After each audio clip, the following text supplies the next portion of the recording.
ఓం శ్రీ దుర్గాయ నమః. అష్టమ శని దోషమా?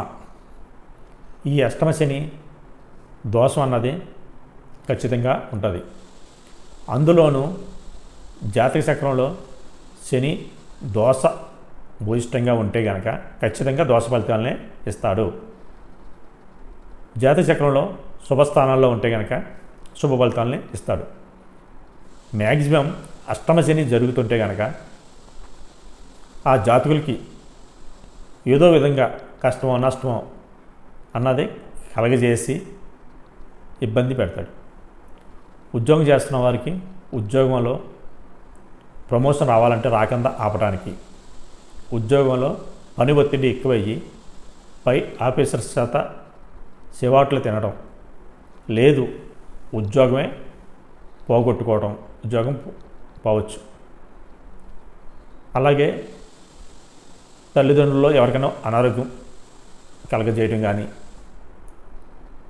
జాతకుడికి ఏదన్నా చిన్న చేతికి దెబ్బలు తగలడం కానీ, ఏదైనా డ్రైవింగ్ చేస్తుండడం, ఏదన్నా చిన్న చిన్న యాక్సిడెంట్లు జరగడం కానీ,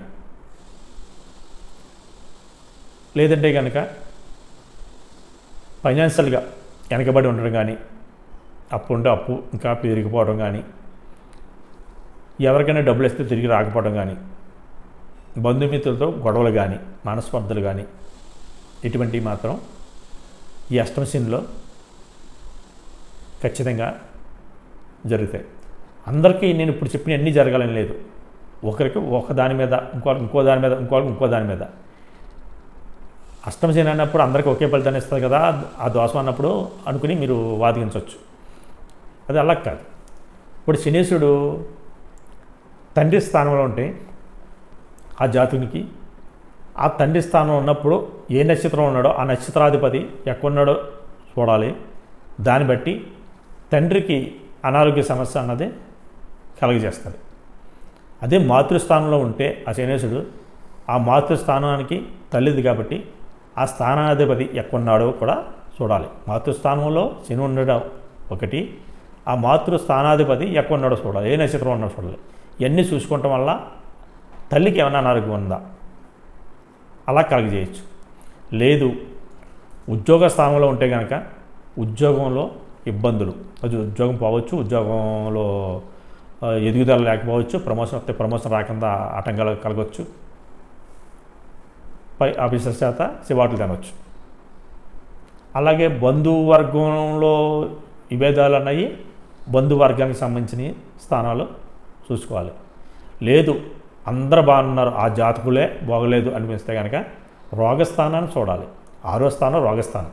ఆ స్థానంలో శని ఉన్నాడా, శని ఉంటే శని ఏ నక్షత్రం ఉన్నాడో ఆ నక్షత్రాధిపతి ఎక్కడున్నాడు చూసుకుంటే ఆ జాతకునికి అనారోగ్యం అన్నది కలుగుతుంది. లేదు ధనస్థానం ఉన్నాడంటే ఆ ధనానికి సంబంధించిన ఇబ్బందులు ఉంటాయి. వ్యాపార స్థానంలో ఉంటే కనుక వ్యాపారం బాగోపోవటం, అది ఖచ్చితంగా ఏదో ఒక ఇబ్బంది కలుగుతుంది. అదే అష్టమ శనిలో శని అనుకూలంగా ఉంటే కనుక శుభ ఫలితాలను ఇస్తాడు. ఏ పని చేసినా ముందుకెళ్ళటం, ఇలాగ బంధుమిత్రులు కానీ, తల్లిదండ్రులకు కానీ, తనకు కానీ ఏ విధంగా ఇబ్బంది లేకుండా జీవితం ముందుకెళ్తుంది.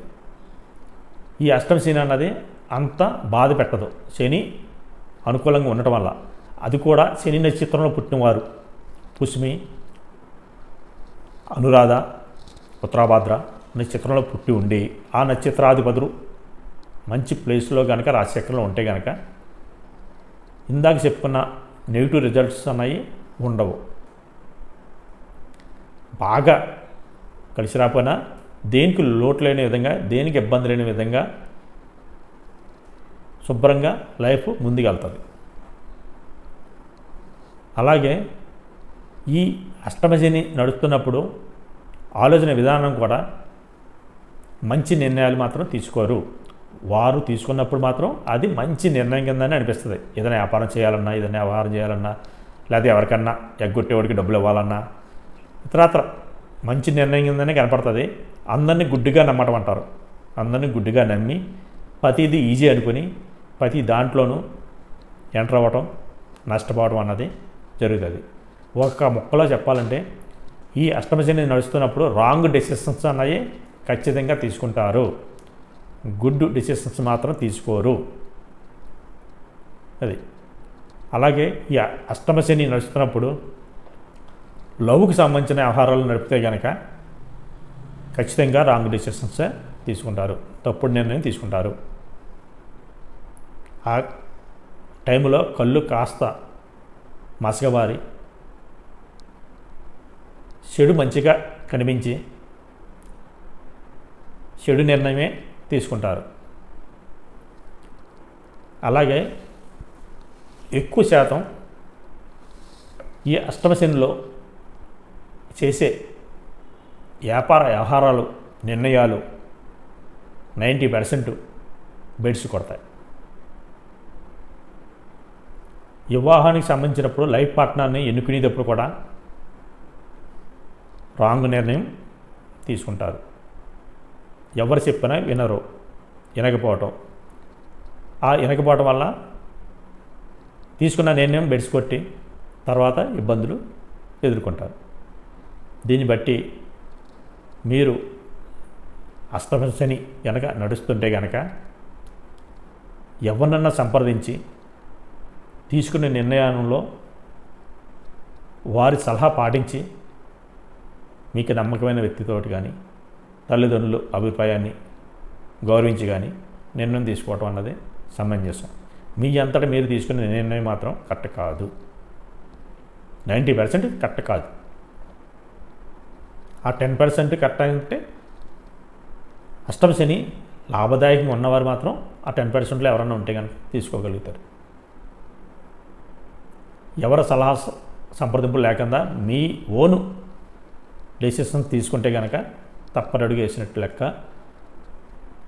చూడండి, ఇల్లు కుదిరితే బంధుమిత్రుల సలహాల ప్రకారం ఏదన్నా నిర్ణయం తీసుకోవాలంటే తీసుకోండి.